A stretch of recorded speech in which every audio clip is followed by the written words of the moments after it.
विद्यालय फाटक आगे सहपाठी को आक्रमण अभियोग एभली घटना देखा मिली कंधमाल जिला बालीगुड़ा सहर बालीगुड़ा सरकारी उच्च विद्यालय सम्मुखें दुई छात्रों मध्य गंडगोल घटी जड़े छात्रों आक्रमण में अन्य जड़े छात्र आहत होता अभियोग होती। आहत छात्रों मुंड और छाती में आघात लगी। आहत छात्रों को चिकित्सा उपखंड चिकित्सालय भर्ती कर विद्यालय शिक्षक। आक्रमण कारण एजावत अस्पष्ट रही विद्यालय कर्तृपक्ष कि आहतर शिकार होता छात्रों परिवार पक्षर थाना कौन लिखित अभियोग जनापड़ी।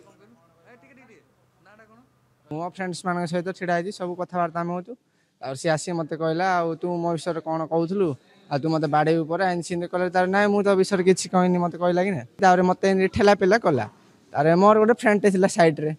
सी रागी पेल देला एमती सी डायरेक्ट मत फास्ट चापटा गोटे मारला चापटा से पकेट कौन काला ना कौन सी मारदे सब ये मैंने दी जन जाक 10th क्लास आनी हॉस्पिटल ताकू टे मुंडरे टे माड़ हो छाती टे माड़ हो नहीं छुरी नुह से तो से पिला भी निजे कहूँ मु देखनी गोटे